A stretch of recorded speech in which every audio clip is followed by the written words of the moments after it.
Sa ilalim ng malamlam, ngunit maliwanag at bilog na buwan, maingat na naglalakad ang mag-amang Manny at Israel sa gubat. Tahimik ang paligid, maski ang mga kaluskos nila ay bihirang marinig. Ang ama ay may hawak na isang lumang latigo. Ang hawakan nito ay gawa sa pulidong kahoy ng kamagong at ang dulo ay may nakabalot na pilak. Ito'y isang sagradong armas na ayon sa kanya ay pamana pa ng kanyang mga ninuno na nagpasalin-salin sa bawat henerasyon ng kanilang pamilya. Sa kanyang tabi, bitbit naman ng kanyang 10 taong gulang na anak na lalaki ang isang panak na may pakong tanso sa magkabila ang dulo. Isa ring espesyal na sandata na ang mga palaso ay inilubog sa banal na langis, asin at dinasalan ng orasyon. Ang ama ay hindi lang basta nangangaso ng mga hayop. Ang kanilang tunay na pakay ay ang manghuli ng mabangis at mapanganib na mga aswang. Sa tuwing kabilugan ng buwan, sinasadya nilang magpunta sa gubat. Ito ang oras kung kailan nagiging aktibo at malakas ang mga nilalang ng dilim. Ayon sa matatanda, ang liwanag ng buwan ay nagbibigay lakas sa mga nilalang at pinipili nilang lumabas para makahanap ng pagkain. Kaya naman, ito ang pinipiling araw ng mag-ama para lumaban. Sapagkat para sa kanila, ang pakikitigma ay hindi dapat laging madali. Mas gusto nilang dalawa ang isang makatarungan at may saysay na laban. Lumaki si Israel na sanay sa ganitong buhay. Maliit pa lang siya, nakikita niya na kung paanong pinoprotektahan ng kanyang ama ang kanilang baryo sa mga nilalang na kumikitil ng buhay. Hindi lahat ay naniniwala sa kanila. Para sa iba, kathang isip lang ang mga halimaw. Pero para sa mag-ama, ito ay katotohanan na kanilang hinaharap sa tuwing sumasapit ang bilog na buwan. Anak, magdaan-daan ka ng hakbang. May nararamdaman ako sa paligid natin. Tumango si Israel. Nagkatinginan ang dalawa nang sa bandang unahan nila ay nakarinig sila ng ingay na parang may ngumangasab. Bigla silang napahinto. Hinto! Sandali lang. Sigurado ko na hindi tayo mabubokya ngayong gabi, anak. Oo nga po, tay. Tara na, tignan po natin. Dahan-dahan silang lumapit. Hinawi ang mga matataas na damo at sa isang hakbang pa ay tumambad sa kanila ang isang baboy ramo. Mas malaki ito kaysa sa karaniwan at maitim na maitim ang balat. Ngunit ang nagbigay ng kilabot sa mag-ama ay ang makita nilang may kinakain ito. Diyos ko, tay! Katawan po ng taong kinakain niya! Tumigil sa pagkain ng baboy ramo, tila nakaramdam. Tumaas ang matutulis nitong mga tenga na parang may pinakikinggan sa paligid. Unti-unti itong tumingin kung saan direksyon sila nagtatago. Ang mga mata nito'y nagbabaga at may tumutulong dugo sa bibig.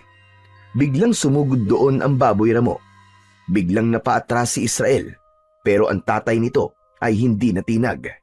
Matapang itong lumabas at hinarap ang hayop. Punyemos kang aswang ka! Dumali ka na naman, ha? Tay, mag-iingat ka! Mabangis ang aswang, ngunit bago pa ito makalapit, naging maagap ang matanda. Agad niyang iwinasiwas sa hangin ang kanyang hawak na latigo. Isang malakas na tunog ang umalingaw-ngaw sa katahimikan ng gubat. Biglang napahinto ang halimaw. Umungol ito na tila nasaktan kahit hindi naman ito tinamaan sa katawan. Mas lalo itong naging mabangis nang makabawi. Galit na galit itong muling sumugod. Ipinalo ulit ni Mang Manny ang latigo sa lupa. Umusok ang lupang tinamaan ng latigo. Ayan, tay! Sige! Nasasaktan siya! Aswang ka! Akala mo makakaligtas ka? Sige, tay! Bigyan mo ng leksyon yan! Oo, anak. Magbabayad kang aswang ka! Muli niyang ipinalo ang latigo sa lupa. Mas malakas. Tumilapo ng aswang at sa pagkakataong yun, ang balat niya sa likod ay biglang nagliyab at nalapnos. Nagpagulong-gulong ito sa lupa at sadyang pinatay ang apoy na unti-unti siyang nilalamon. Nang mamatay ang apoy, ay pinilit nitong tumayo at tangkang tatakas. Tay! Tay! Umaatras yung aswang! Mukhang tatakas pa yata! Ako na pong bahala sa kanya! Lumapit si Israel at agad na iniumang ang pana at pinakawalan ng palaso. Tumama ito sa may bandang tagiliran ng halimaw, pero parang hindi man lang ito nasaktan. Lalo lang itong nagalit at tumakbo papunta sa kanya. Anak! Dumapa ka! Agad na dumapa ang bata. Saktong iwinasiwas ang latigo sa ibabaw niya at tumama sa aswang. Isang malakas na sigaw ng matinding sakit ang kumawala dito. Hindi na ito makagalaw. Kitang-kita ni Israel na may gumagapang na maliwanag na likido sa katawan ng aswang. At habang kumakalat ito, unti-unti itong nanghina, nangisay hanggang sa mawalan na ng buhay. Unti-unti na rin itong kinain ng apoy. Ayos! Ang galing mo talaga, Tay! Sana maging kagaya niyo rin ako paglaki ko. Tahimik na ngumiti ang lalaki habang pinagmamasdan ang nasusunog na bangkay ng aswang. Ang liwanag naman na mula sa apoy ang nagbigay liwanag para makita ang muka ng aswang. Darating ang araw, anak. Basta palagi ka lang makikinig sa akin. Tay, salamat po ah. Tinuruan niyo po ako kung paano maging matapang. At tinuruan niyo po ako kung paano lumaban. Paglaki ko, talaga magiging tulad ko rin kayo. Walang inuurungan. Palaging nakaandang ipagtanggol ang iba. Hindi mo naman kailangan lumaki, anak, para magawa yon. Kaya mo na, anak. Naniniwala ako sa'yo. Konting practice na lang sa paggamit mo ng pana. At saka nga pala, itong latigo. Malapit ko nang ipamana to sa'yo. Maaari mo na itong gamitin sa pagpuksa sa mga aswang. Po, ibibigay niyo na po sa akin ang makapangyarihang latigo na yan? Bakit, Tay? Magre-retiro ka na po ba? Retiro? Hindi, anak. Pero syempre naisip ko lang na dapat ay maihanda na kita na maaga para kung sakali mang hindi ko na magampanan ng tungkulin ko, panatag na ako may papalit sa akin. Eh bakit naman po? Hindi niyo na po magagampanan. Ang lakas-lakas niyo pa naman po ah. Saka hindi naman po kayo mawawala, di ba? Siguro may balak lang po kayong puntahan, no? Wala naman.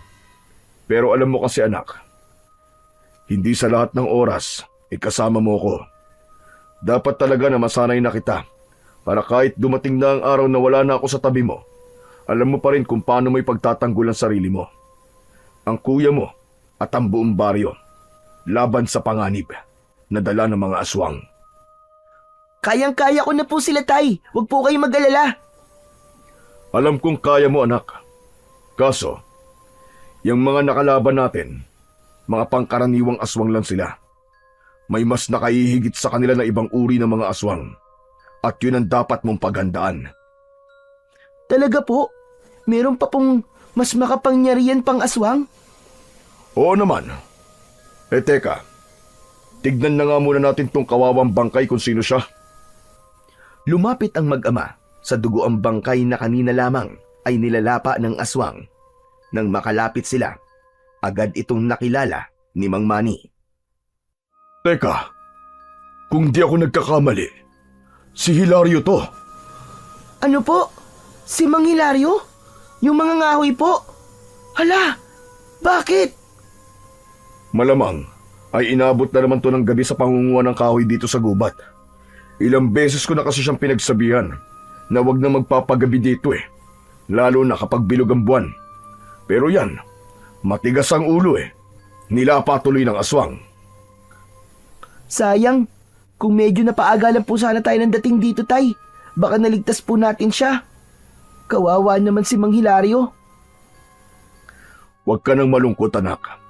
Hindi natin mababantayan ang lahat. Ang kaya lang natin, magbawas ng mga nilalang na masama. Dahil ang bawat mapapatay nating mga aswang, maraming buhay ang maaari nating mailigtas. Sa sinabing yon ng kanyang ama, mas lalo nang naunawaan ng bata ang kahulugan ng ginagawa nila. Hindi lang yun basta pakikipaglaban, kundi tungkol din sa pagliligtas at pagprotekta sa kanilang mga kababaryo. Matapos ang ilang sandali, nagpahinga ang mag-ama sa ilalim ng matandang puno ng balete. Hiningal si Mang Manny. Hawak pa rin ang latigo sa kanyang isang kamay. Anak, punasan mo nga ng pawis si tatay. Opo, sige po. Agad na lumapit si Israel. Inilabas niya ang kanyang maliit na panyo at pinunasan ang noo at leeg ng kanyang ama. Napansin niya ang bahagyang panginginig ng balikat nito. Tay, ayos lang po ba kayo? Gusto niyo po ba ng tubig? Ayos lang ako, anak. Medyo napagod lang ako kanina. Napagod? Bakit naman po kayo mapapagod? Hindi naman po kayo dating ganyan Mas mabangis pa nga po yung nakakalaban natin noong mga nakaraang araw Pero parang baliwala lang po sa inyo yung pagod.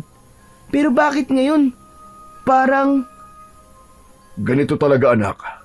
May mga pagkakataong humihina rin ang espiritual na lakas ng isang antingero. Kung minsan pa nga, sa tuwing ginagamit ang mutya, nakakakuha ito ng enerhiya mula sa tao. Kaya yan, mabilis ako napagod. Pero di ba tay, sanay na po kayo sa pakikipaglaban? Bakit ka naman po manghihina? Oo, anak. Sanay nga ako sa pakikipaglaban. Pero hindi ibig sabihin nun, hindi na ako mapapagod. Basta anak, mauunawaan mo din kung bakit ako ganito. Mahirap po sigurong ipaliwanag, no? Tay, pwede niyo po ba akong kwentuhan tungkol po sa hawak niyo pong latigo? Ito ba latigo ng ahas? Opo, tay. Bilib na bilib po talaga ako sa latigo niyo, tay. Napakalakas niya pong sandata. Mantakin niyo po, kahit hindi pa tumatama, nasasaktan na po agad yung kalaban yung aswang.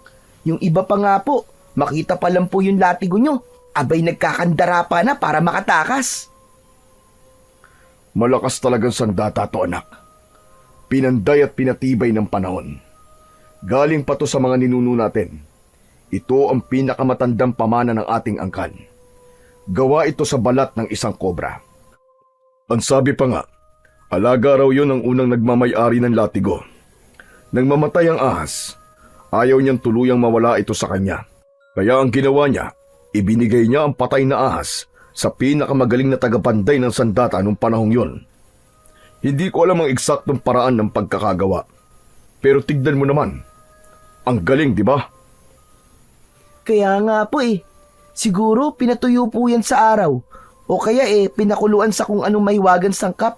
Tapos dinasalan pa ng orasyon para hindi basta masira. Pwede. Ang galing mo, anak. Kasi ang sabi pa nila, habang pinapanday ito, biruin mo, 6 na araw na nagtago ang panday sa isang kuweba. Walang sino man ang pinayagan lumapit, kahit sino.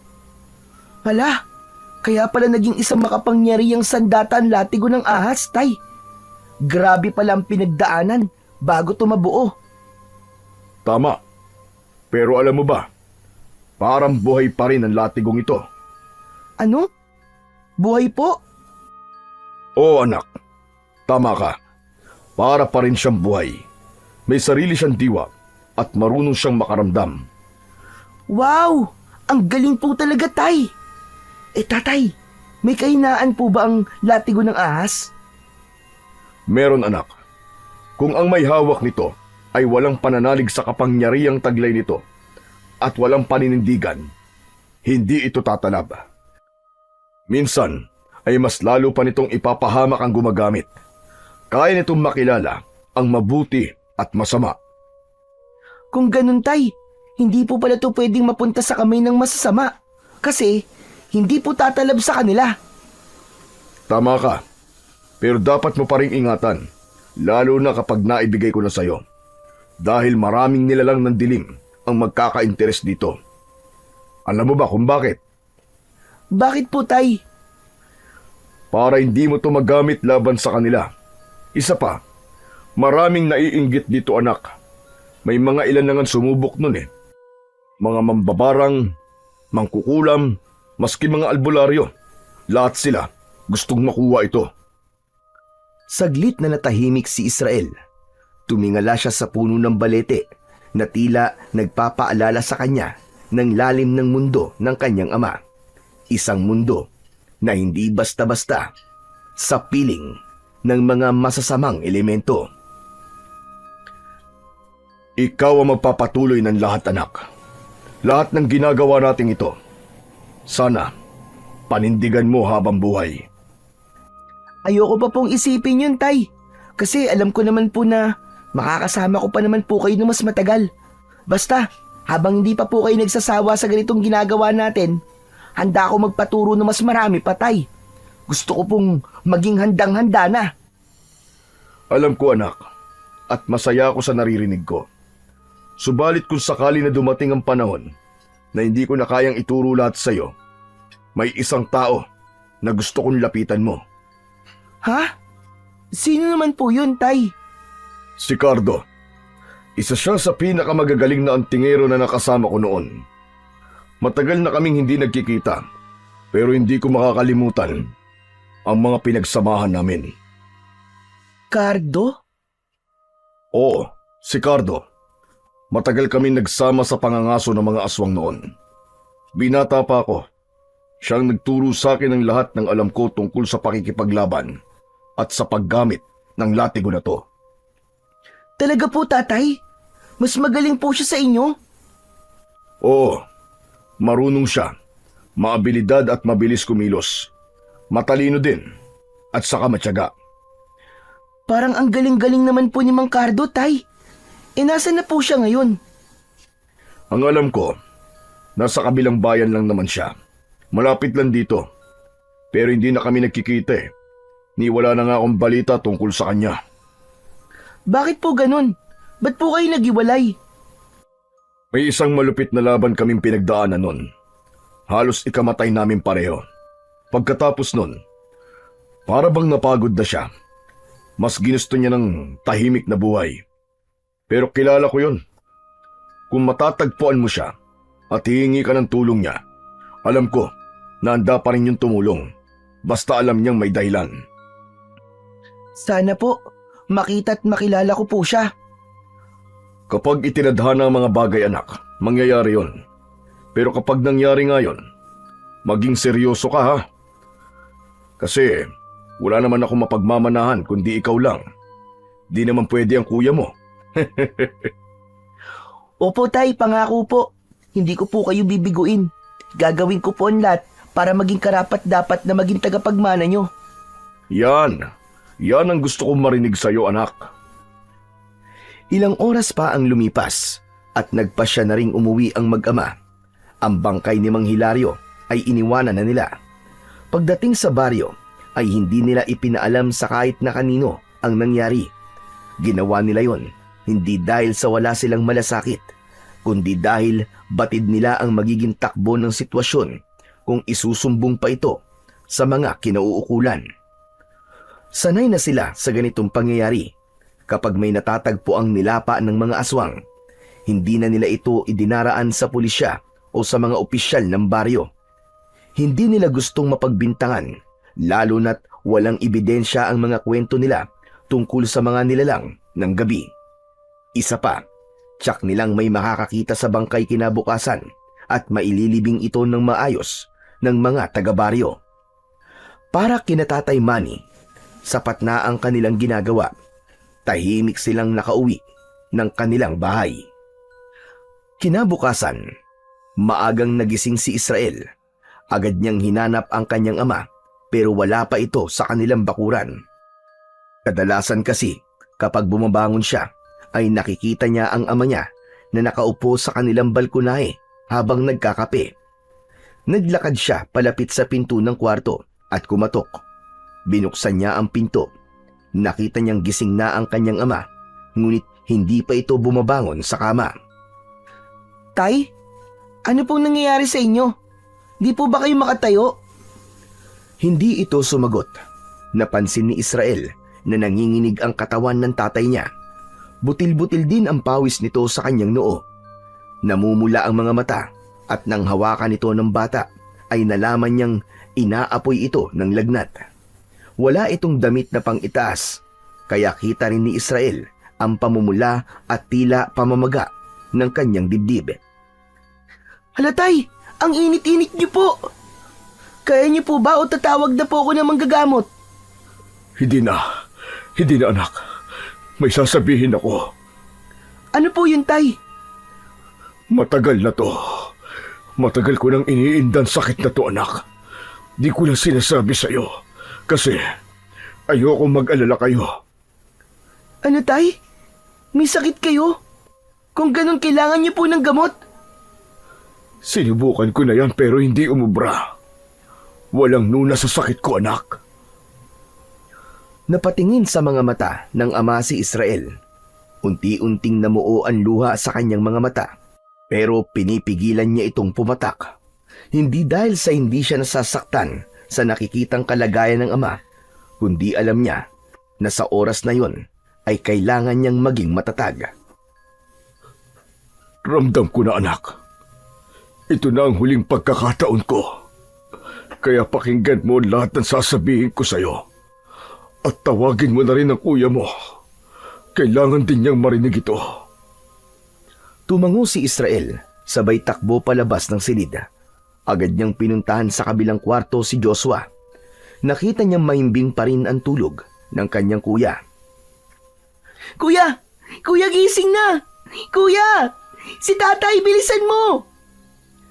Biglang napamulat ng mata si Joshua at tinignan ng masama si Israel. Marahan itong bumangon. Ano ba? Ba't ka ba kasi nanggigising? Pambihira naman eh. Naputuloy yung panaginip ko. Sayang ang ganda-ganda pa naman. Hindi ko tuloy nakita yung mukha ng Prince Charming ko, no? Po, pero pinapatawag ka kasi ni tatay eh. Kailangan daw niya tayo makausap. Ano na naman ba yon? Diyos ko naman.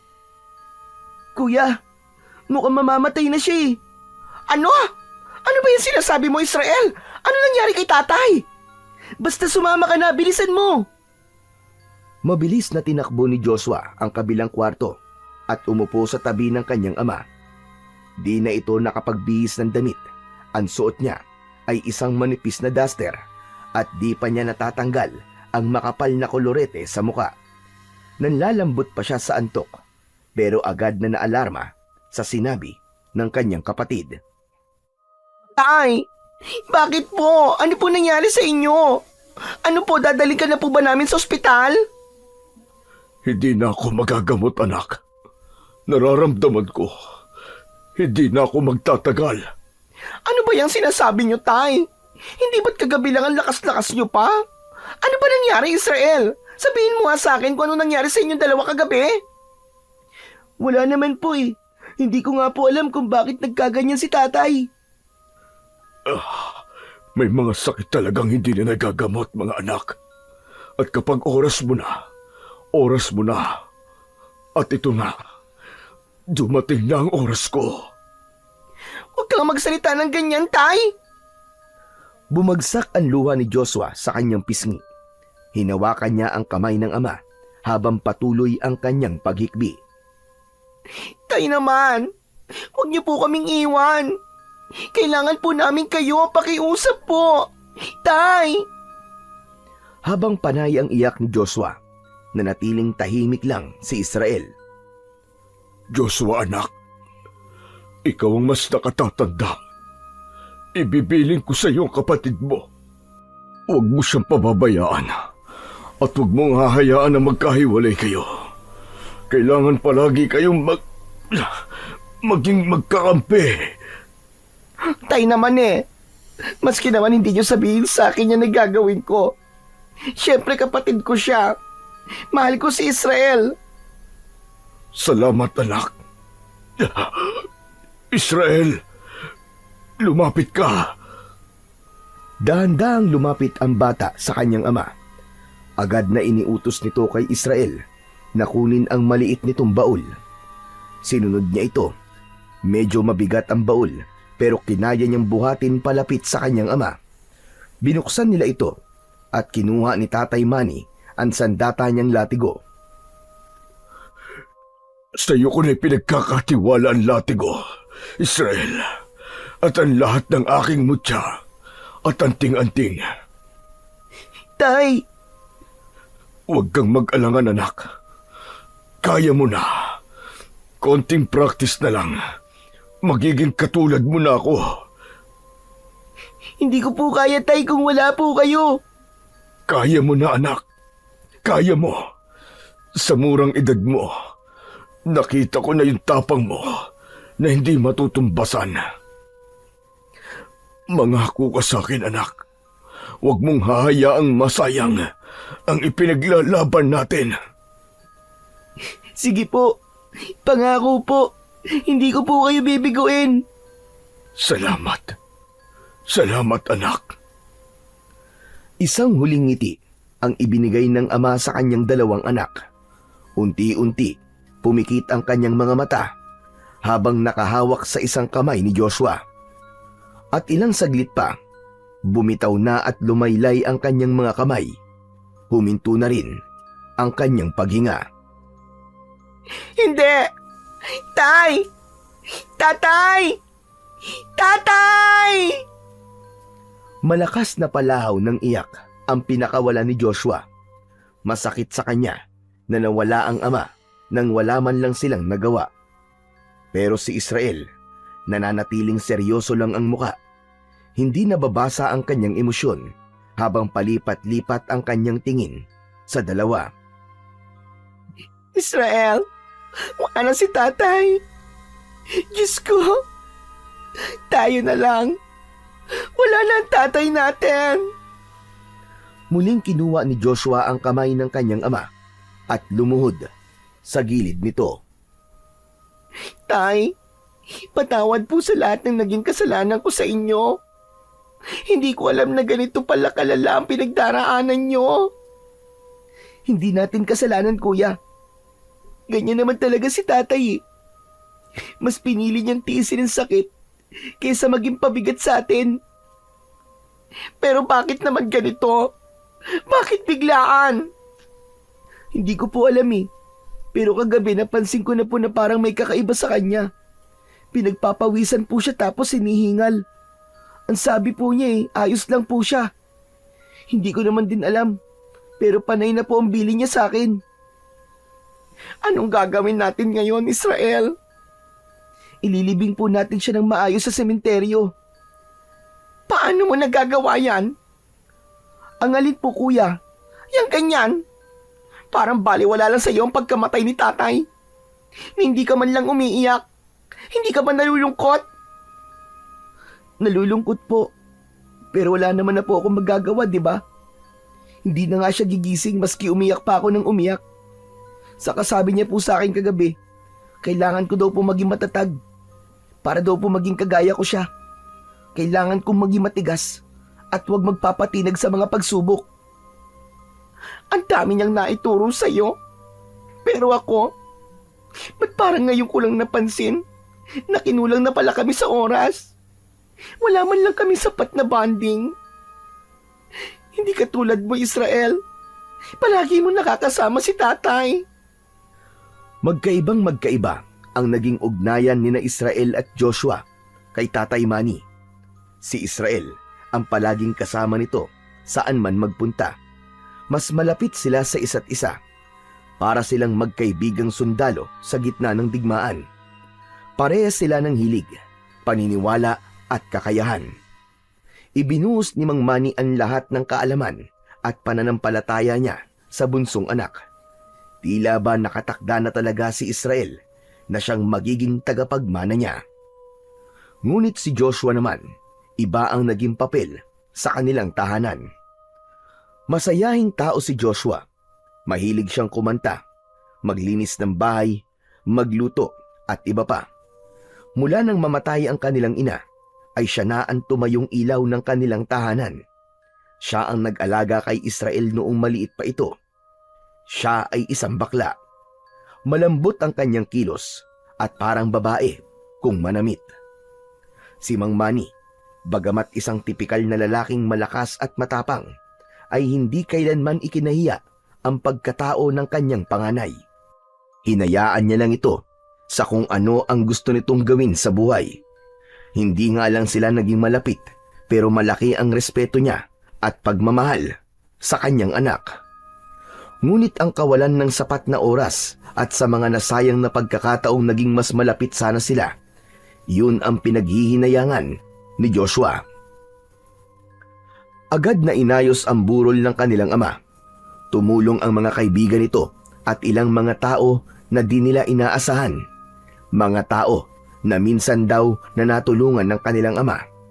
Nalaman ng magkapatid na si Mang Manny pala ay mahal na mahal ng maraming tao dahil sa pagiging isang mabuting tao nito at pagiging matulungin. Nang makita ni Israel na nasa loob na ng kabaong ang ama, kahit ilang ulit pa niyang piliting pigilan ang luha, husa na itong pumapatak. Sa tabi niya, humahagulgol naman ng walang tigil ang kanyang kuya. Ang araw na yon ay hindi naging madali para sa kanila. Parehas na di pa rin makapaniwala ang dalawa sa isang iglap ay nanakawin ng kamatayan ang buhay ng kanilang ama. Isang mandirigmang matapang, isang ama na laging handang ipagtanggol ang kanilang pamilya, ngayon tahimik ng nakaimlay sa loob ng kabaong. Habang abala ang mga tao sa pag-aalay ng dasal, may isang lalaking tumayo sa tabi ni Israel. Tila galing sa malayo, sunog sa araw ang balat, magaspang ang mga palad, at ang pinakamapapansin sa kanya ay ang pahilis na peklat sa kanyang muka. Mula sa kanang noo, pababa sa pisngi, may kabang naramdaman si Israel nang mapansin ang lalaking yon. Kinamayan sila ng lalaki at agad itong nagpakilala. Namilog ang mga mata ni Israel. Ako nga pala si Cardo. Ano po? Kayo po ba ang Mang Cardo na binabanggit po sa akin ni tatay na kaibigan niya? Ano ka mo? Binanggit ako ng tatay mo. Bakit? Bilin niya po kasi sa akin. Hanapin ko daw po kayo pag wala na siya. Makiusap daw po ako sa inyo na turuan niyo raw po ako sa pakikipaglaban at sa paggamit po ng latigo ng ahas. Talaga? Sinabi niya yun? Opo, kasi sabi niya, baka raw po di niya maituro ang lahat ng dapat kong malaman kaya kailangan ko po magpaturo sa inyo. Kasi mas mahusay daw po kayo kaysa sa kanya. Ikaw daw po nagturo sa kanya kung paano po makipaglaban. Totoo po ba yun, Mang Cardo? Pambihira talaga tong kaibigan ko. Maski matagal na pala kaming hindi nagkikita, hindi pa rin siya nagbabago. Palagi niyang binubuhat ang aking bangko. Ano po yun? Ang ibig ko sabihin, hindi pa rin niya nakakalimutan ang mga pinagsamahan namin. Palagi pa rin niya akong pinagmamayabang, maski ang totoo. Siya naman talaga ang mas magaling sa aming dalawa. Sabi ko ni, tama ako ng hinala. Kasi nakita ko talaga, ang galing-galing po ng tatay ko. Kaso, wala na po siya ngayon. Patay na po siya. Ano bang nangyari? Bakit ang bilis naman yata? Matagal na daw po siyang may sakit. Hindi lang po niya sinasabi sa amin. Tumango si Mang Cardo at sinilip ang kaibigan sa loob ng ataol. Kailan siya ililibing? Sa isang araw po. Tahimik na lumipas ang ilang sandali. Hawak ni Mang Cardo ang kanyang sombrero. Mariing pinisil sa kanyang mga kamay habang tinititigan ang labi ng kanyang matalik na kaibigan. Kita sa mga mata ang paggalang at kalungkutan na hindi maipapaliwanag sa salita. Matagal ko na siyang hindi nakita. Hindi ko naman inakala na ganito na pala ang magiging susunod naming pagkikita. Nilingon siya ni Israel. Tinitigan ito mula ulo hanggang paa. May kung anong pagkakapareho sa ama nito. Ang tikas, ang matalas nitong mga tingin, at ang kilos. Hindi alam ni Israel kung anong eksaktong pinagsamahan ng kanyang ama at ng matandang kaharap niya ng oras na yon. Pero malinaw sa kanya ang isang bagay. May tiwala ang kanyang ama kay Mang Cardo. Sapat na yon para maramdaman niyang ito nga ang tamang tao na dapat niyang lapitan para matupad ang pangarap niyang maging katulad ng kanyang ama. Isang araw ang lumipas. Nasa sementeryo na ang halos lahat ng tao sa barangay. 2 tao ang sabay na inilibing ng araw na yon, si Mang Manny at si Mang Hilario. Mainit ang araw, pero malamig ang pakiramdam ni Israel. Habang ibinababa ang kabaong ng kanyang ama sa hukay, tahimik lang siya at halos hindi nagsasalita. Sa tabi niya, panay ang iyak at sigaw ni Joshua. Nasa malapit din si Mang Cardo, tahimik lang na nanonood. Nang matapos ang seremonya, unti-unti nang nagsiuwian ang mga tao. Natira na lamang silang 3. Nilapitan ni Mang Cardo ang 2. Israel, ano na ang plano mo? Taga-ibang baryo ko at may tungkuling ginagampanan doon. Hindi ako pwedeng magtagal dito. Po, pero paano po yung bili ni tatay kung uuwi na po kayo kagad? Kung gusto mo, sumama ka sa akin at doon kita tuturuan. Sandali lang po, Mang Cardo. Ano po ba yung pinag-uusapan nyo? Anong sasama? Kanino ka sasama, Israel? Kay Mang Cardo po, kuya. Di ba sabi po ni tatay magpaturo daw po ako sa kanya at saka... Ibig mo sabihin aalis ka? Iiwan mo ko, Israel? Ano ka ba? Wala na ba talagang ibang nasa utak mo kundi ang latigo na yan? Kamamatay pa lang ni tatay, Israel. Pero kailangan ko punto pa rin ng bili niya sa akin. Hindi ko siya pwedeng suwayin. Magagalit siya sa akin, kuya. Tama ang kapatid mo. At sa palagay ko, hindi na to pwedeng ipagpaliban. Kilala ko si Manny. Malakas ang pakiramdam niya sa mga bagay-bagay. Gayong ibinili niya, naturuan ko si Israel. Tsak na merong dahilan. Ano sa palagay niyo po ang mga dahilan? Posible bang may paparating na panganib? Kaya pinaghahanda itong si Israel? Posible, Joshua. Kaya sasama sa akin ang kapatid mo. Sandali lang. Hindi pwedeng ganun-ganun na lang yon. Hindi mo siya pwedeng dalhin agad. Bakit naman hindi pwede, Kuya Joshua? Ikaw na lang ang natitirang kapamilya ko, Israel.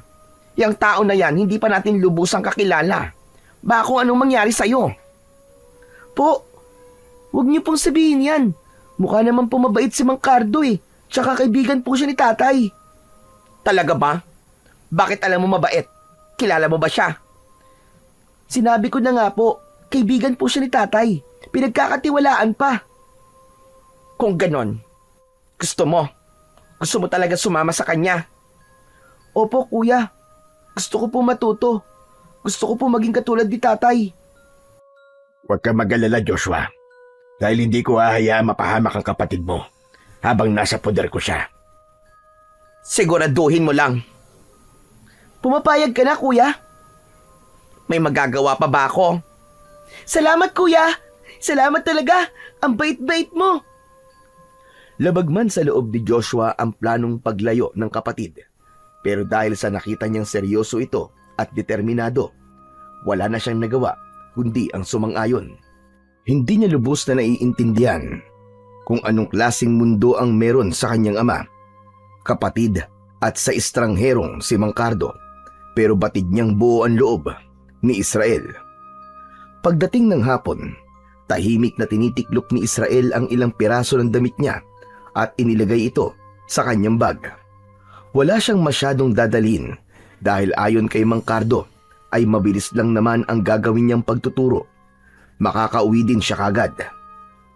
Hinugot niya ang gamit niya sa pangangaso, pana at palaso, at akmang isasama sa inimpaking mga gamit.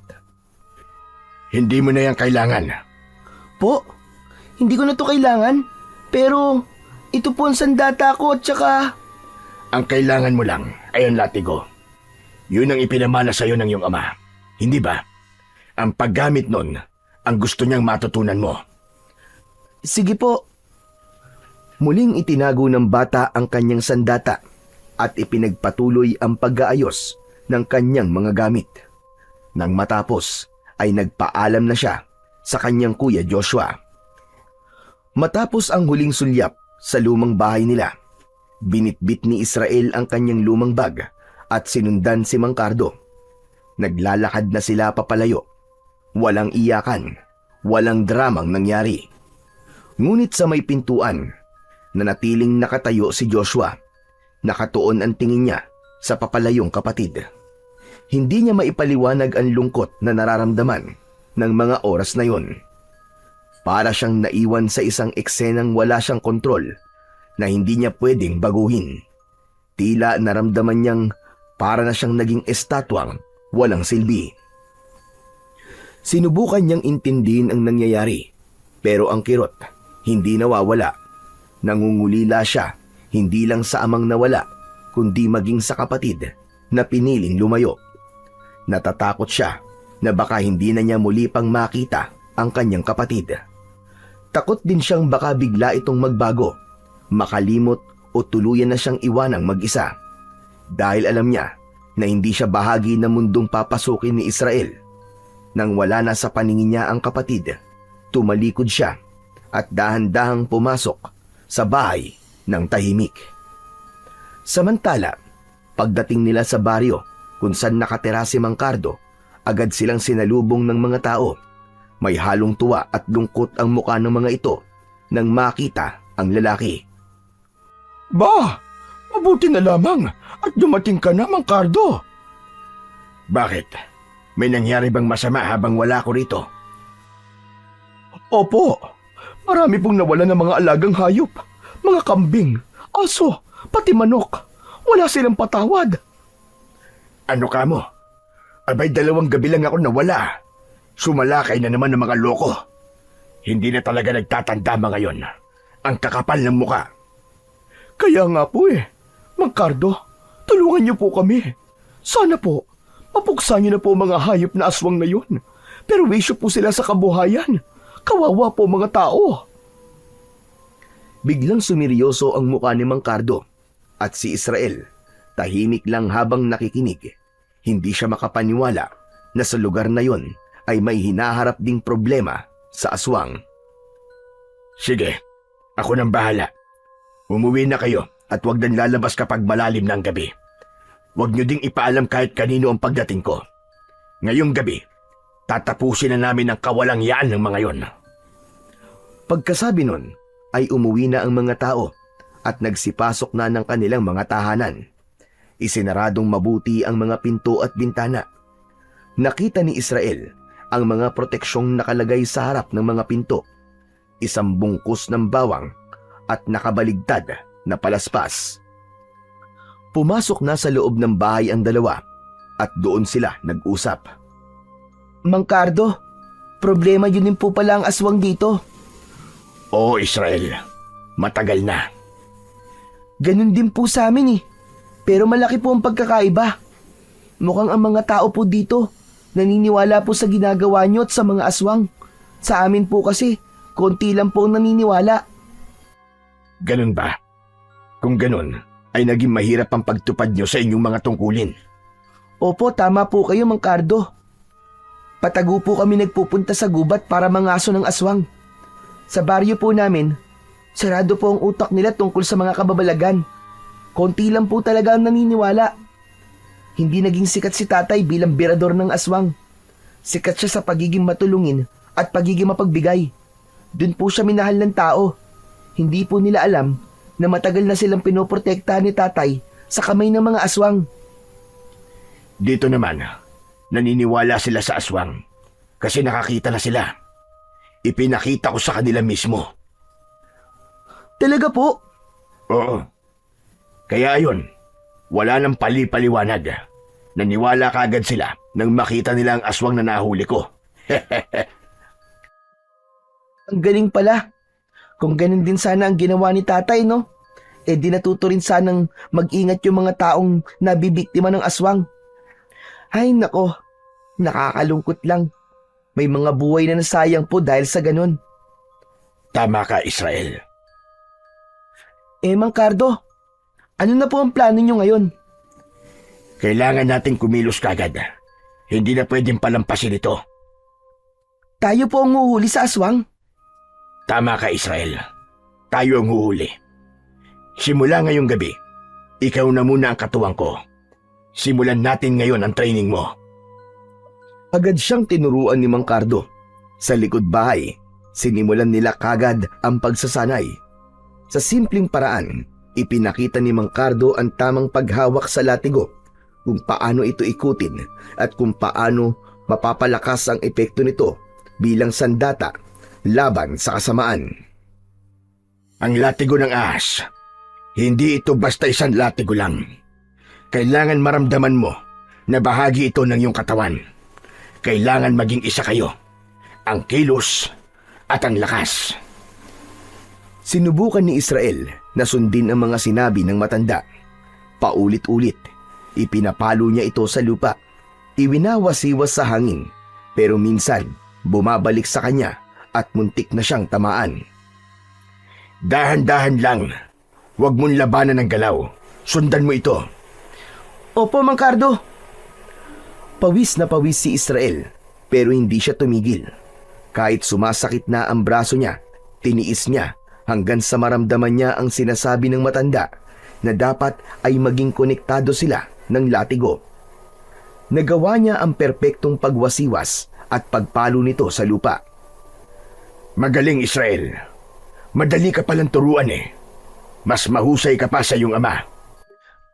Ala, talaga po. Nako, biro lang po yan, Mang Cardo. Magaling po si tatay eh. Hindi ko po mapapantay ang galing niya. Hindi ka naniniwala sa akin. Ako na nagsasabi. Mas magaling ka sa tatay mo. Pero may dapat kang malaman tungkol dyan sa latigo. Ano po yun, Mang Cardo? Tignan mo sa dulo ng latigo. Makikita mo may mutya. Yan ang mutya ng pangil ng kobra. Ha? May pangil pala dito? Hindi ko po alam yun ah. Oo. Isa yan sa pinakadelikado at pinakamakapangyarihang bahagi ng latigo. Wow! Kung ganun, may mas igagaling pa pala to. Ang astig! Siyempre naman. Alam mo bang para ring buhay ang latigo na yan? Oo. Hindi na yan gumagalaw tulad ng buhay na ahas. Ngunit, ang kapangyarihan yan, buhay na buhay. Kapag gumana ang bisa ng mutya na yan, ang latigo parang nagiging kasing talim ng espada. Kaya din itong lasunin ng kalaban gaya ng kamandag ng kobra. Papatayin ito ang kalaban sa loob lamang ng ilang minuto. Grabe! Ang galing pala talaga nito. Hindi po ito binanggit ni tatay ah. Hindi po niya sinabi sa akin ang tungkol sa mutya na yan. Hindi ko alam kung anong iniisip ng tatay mo. Pero mukha talagang ako ang gusto niya magsabi nun sa'yo. Ganun po ba, Mang Cardo? Mahiwaga talaga si tatay, no? Tama ka dyan, Iyo. At may dapat ka pang malaman. Ano po yun, Mang Cardo? Ingatan mo yung mutya. Dahil kapag nawala yan, wala nang bisa ang latigo mo. Mabubulok yan, Israel. Parang patay na hayop na nilalangaw at unti-unting kinakain ng uod. Wala nang silbi. At kapag nangyari yun sa gitna ng laban, delikado ka. Hala, pero di ba, di naman to ganun kadaling matanggal? Oo naman, kasi nakakabit yan mismo sa katawan niya. Matatanggal lang yan kung pipiliting alisin ng isang masamang nilalang. Ayaw nilang mutya ng pangil ng kobra dahil hindi talaga ito kayang labanan. Ganon kalakas ang kapangyarihan nito, Israel. Kaya ingatan mong mabuti yan. Naiintindihan ko po, Mang Cardo. Iingatan ko po ito na mabuti. Pinapangako ko po yan. Mabuti naman. Tumahimik na si Israel. Muli niyang sinubukan ng latigo. Ipinalo niya ulit ito sa lupa at mula doon, lumabas ulit ang isang usok. Usok na nakakasunog ng mga masasamang nilalang. Sakto 2:00 ng madaling araw. Pumilos ang dalawa. Tahimik na ang baryo ng mga oras na yon. Naglagay sila ng pain sa isang madamong bahagi ng gubat malapit sa baryo. Ito ay ang alagang kalabaw ni Mang Cardo. Dito natin sila hihintayin, Israel. Alam niyo pong pupunta sila dito, Mang Cardo? Sa dami ng nakasagupa kong aswang, kabisado ko na sila. Kahit malayo sila, naaamoy nila ang dugo. Dugo? Ano pong dugo, Mang Cardo? Dugo ng tao. Dugo ng tao? Saan naman po tayo kukuha ng dugo ng... Di na natapos pa ni Israel ang kanyang sasabihin. Nanlaki ang mga mata niya nang makitang sinugatan ni Mang Cardo ang sarili nitong palad. Lumabas ang sariwa nitong dugo. Agad niyang ipinahid ito sa katawan ng kanyang alagang kalabaw.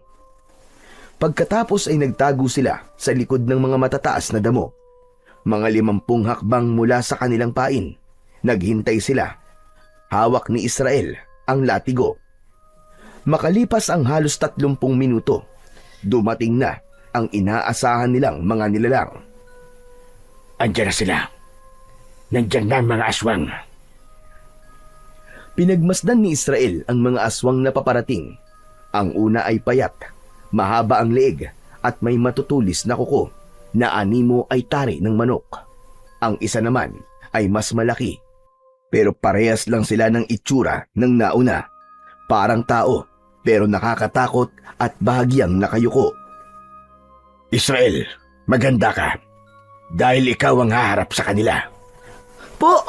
Ako po! Ngayon na! Agad-agad! Sigurado po ba kayo, Mang Cardo? Oo. Sa'yo na ang laban na ito, iyo. Bahagi na ito ng iyong pagsasanay. Huminga ng malalim si Israel. Lumabas siya sa kanyang pinagtataguan at mabilis na lumapit sa mga aswang. Bigla niyang inihampas ang latigo sa lupa. Narinig ang malakas na pagtama nito. Napaatras ang isang aswang, ngunit ang isa ay nagwala at sumugod.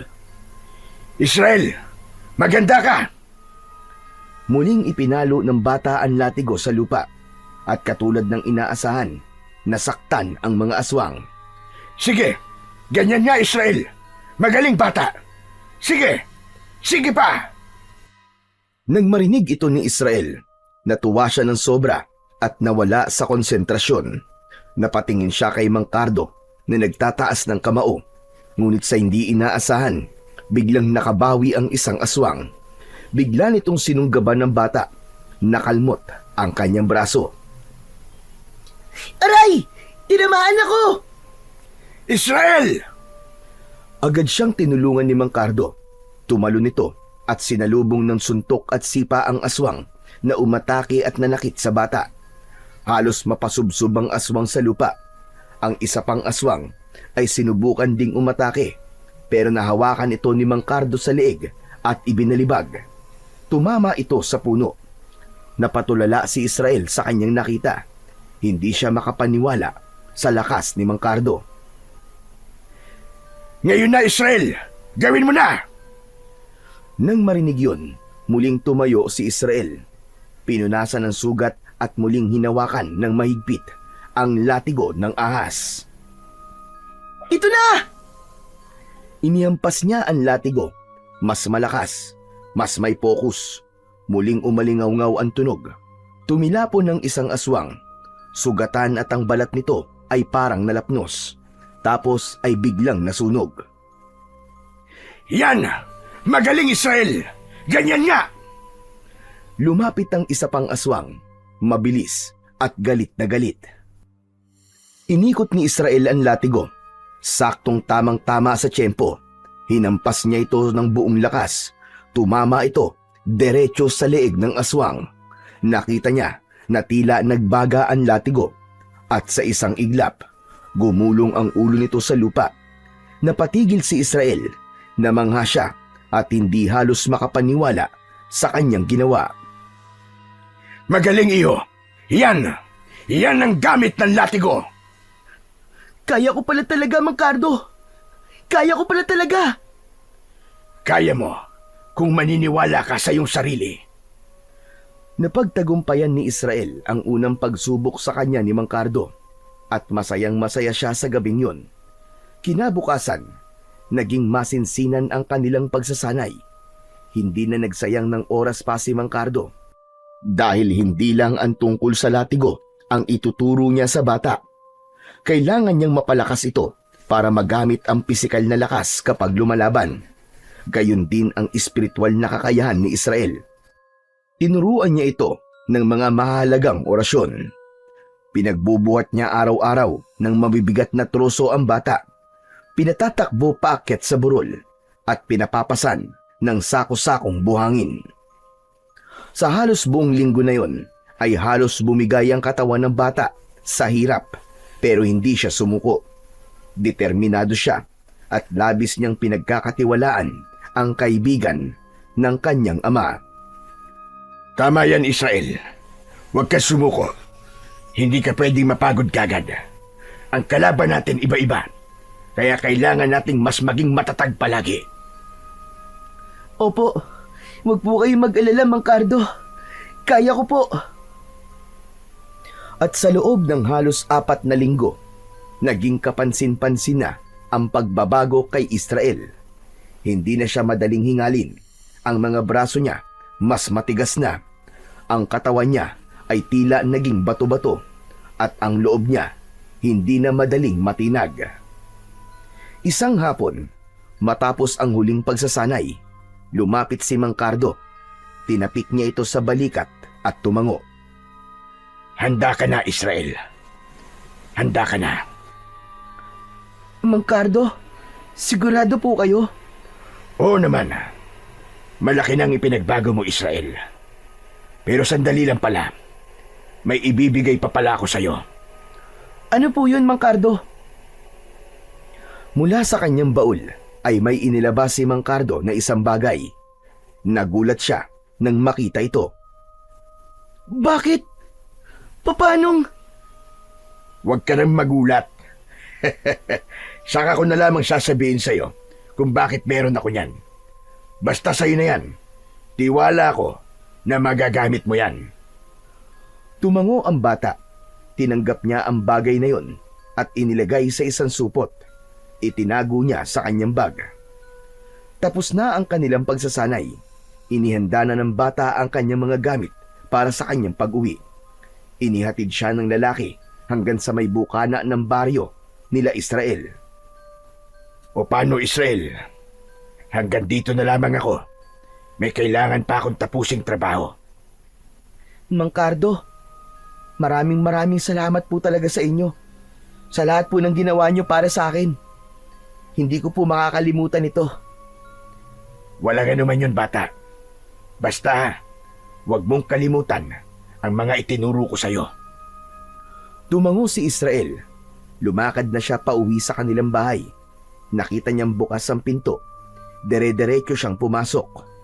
Kaagad niyang naamoy ang aroma ng nilulutong ulam sa kusina. Ang bango! Parang tinolang manok yun ah! Nagulat si Joshua nang marinig ang boses ng kanyang kapatid. Agad siyang tumakbo papunta kay Israel at kaagad niyang niyakap ito ng maigpit. Hindi niya napigilang umiyak habang pinipisil-pisil ang likuran ng kanyang kapatid. Ay! Diyos ko, Israel! Israel, nagbalik ka na! Kuya naman ni Aray! Masakit po yung kurot niyo, kuya! Aray ko! Grabe ka, ha? Wala ka man lang pasabi. Akala ko hindi ka na talaga babalik eh. O tama na po. Yung niluluto niyo po, baka masunog yun. Sayang naman po. Tinola pa naman. Mamaya matuyo ang sabaw. Ay nako no, pabayaan mo siya. Wala akong pakialam kahit matuyuan pa siya ng sabaw. Basta ako, masaya ako na nandito ka na ulit. Para ka nawala ng 1 taon, Israel. Ang lungkot kaya ng bahay nung mawala ka. Ako rin naman, kuya. Miss na kita. At saka itong lugar na to, syempre. Pati yung boses mo, na-miss ko. Yung pagtatalak mo kapag makalat ako sa kwarto, kaya kapag tinatamad ako. Diyos ko, ang dami mo maaalala yung pa. Masayang-masaya ang magkapatid sa kanilang muling pagkikita. Sa simpleng tawanan at kwentuhan, muli nilang naramdaman ang pagmamahal ng isa't isa na maski kulang na ang kanilang pamilya. Habang ipinagpapatuloy ni Joshua ang kanyang pagluluto, sinimulan namang ikwento ni Israel ang ilan sa kanyang mga naging karanasan, ngunit may ilang bagay siyang hindi na muna binanggit. Sa gitna ng kwentuhan nilang magkapatid, biglang bumukas ang pinto ng dating kwarto ng kanilang ama. Lumabas mula doon ang isang lalaking hindi pamilyar kay Israel. Matangkad, moreno, at malaki ang pangangatawan.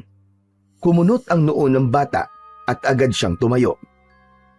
Sino ka? Anong ginagawa mo sa kwarto ng tatay ko?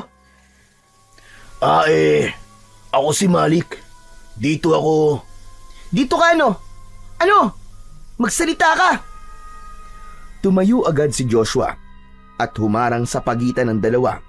Kita sa kanyang muka ang labis na pag-aalala, pero ilang saglit pa ay huminga ito ng malalim at kumalma. Sandali lang, Israel, ano ka ba? Huminahon ka lang. Pakinggan mo muna ako, please. O sige, magsalita ka, kuya. Sino yan? Anong ginagawa niya dito sa atin?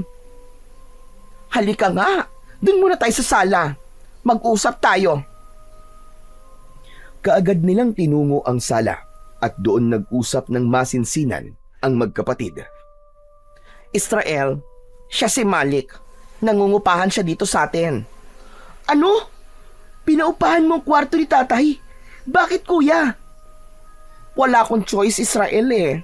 Alam mo naman, di ba, na si tatay lang ang inaasahan natin pagdating sa perang panggastos natin. Wala pa akong trabaho na hahanap eh. Kailangan nating kumain. Kailangan nating mabuhay. Kaya ayan, malaking tulong din yung pera na ibinabayad niya sa pag-upa. Pero hindi ko siya kilala, kuya. Delikado na nagpapapasok ka ng isang estranghero dito sa bahay natin. Alam mo namang maraming mahalagang gamit si tatay dito eh. Nako, nagkakamali ka ha. Hindi magkaka-interest si Malik sa mga gamit ni tatay, no? Ano ka ba? Mayamang tao yan. Hindi yan magnanakaw. Mayaman po siya? Bakit nangungupahan po sa bahay natin? Luma na to, tsaka sira-sira pa. Ewan ko. Hindi ko nga rin alam kung bakit eh. Pero hindi na mahalaga yon. Ang importante, yung pera na ibabayad niya sa atin. Diyan ka nagkakamali, kuya. Hindi po importante yung pera. Mas mahalaga na ligtas tayong dalawa. Ano ka ba naman? Ako ang panganay sa atin, no? Kailangan kong tumayo para sa ating dalawa. Sa isang buwan mag-aaral ka na ulit. O, saan tayo kukuha ng panggastos, aber? Hayaan mo na, Israel. Magtiwala ka naman sa akin, no? Ipaubaya mo na to. Promise, wala tayong magiging problema. Sige po, kuya. Basta, promise mo yan, ha? Oo nga. Huwag ka na mag-alala, okay? Sige, kuya. Nagkasundo ang dalawa sa isang iglap na wala ang tensyon. O Malik, halika na dito ha. Lumakad palapit ang lalaki sa kanilang dalawa. Malik, eto nga pala si Israel. Siya yung palagi kong kinikwento na kapatid ko. Hello, ikaw pala si Israel. Ako naman si Malik. Kumusta ka?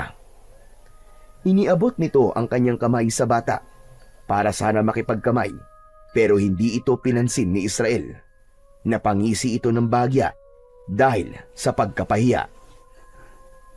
Huwag ka mag-alala. Sandali lang naman ako dito sa lugar nyo eh. Mabuti akong tao, bata. Wala kang dapat na ipag-alala sa akin. Okay, sige. Sinabi mo eh. Pero, pasensya ka na lang din sa inasal ko ah. Medyo nagulat lang talaga ako. Muling bumalik sa normal ang paligid. Si Joshua ay muling bumalik sa kusina at si Malik naman ay nagpaalam na rin at muling pumasok sa kwarto. Si Israel naiwan sa sala. Patuloy na nag-iisip. May mga tanong sa isip niya na walang sagot. Ilang sandali pa, tinawag na siya ni Joshua. Sabay na silang kumain. Hindi ba sumasabay sa pagkain yung bisita, kuya? Nako, hindi no. Huwag mo nang intindihin yon. Ganyan naman talaga yan. Sa umaga tulog na tulog, hindi kumakain. Pero sa gabi, lumalabas siya. Ano, kuya? Lumalabas siya sa gabi? Bakit? Anong ginagawa niya sa labas? Naku, hindi ko alam ano. Hindi ko naman tinatanong. Hindi naman ako chismosa. Pero dapat alam mo pa rin, kuya. Basta, ang alam ko lang, parang may hinahanap siya. Ewan ko naman kung ano. Ganun ba? Oo. Ay, teka. Kalimutan mo na nga yan. Ang mabuti pa kumain ka na lang muna dyan, okay? Huwag mo nang intindihin yung bisita. Kinagabihan, nasa sala si Israel. Nakaupo at maingat na nililinis ang latigong iniwan sa kanya ng kanyang ama. Maya-maya, dumaan si Malik sa harap pero biglang tumigil ito sa kanyang paglalakad. Napansin niya ang ginagawa ng bata. Ang ganda naman ng hawak mo. Ano yan? Napalingon si Israel, saglit lang, tapos bumalik na sa kanyang ginagawa. Latigo ba yan? Mukhang luman-luma na, pero matibay pa rin. Teka, saan ba gawa yan? Parang balat ng ahas ah. Hindi sumagot ang bata. Patuloy lang ito sa pagpupunas. Pinagmasdan lang niya si Malik mula sa gilid ng kanyang mga mata. Bigla itong umupo sa tabi niya. Mas maigi pang tinignan ang latigo. Kita sa mga mata nito ang interes. Grabe, ang ganda talaga niyan ah. Parang balat ng kobra. Wala pa ring sagot mula kay Israel. Tahimik ka. Hindi bale, okay lang yan. Alam mo bang, kolektor ako ng mga kakaibang gamit?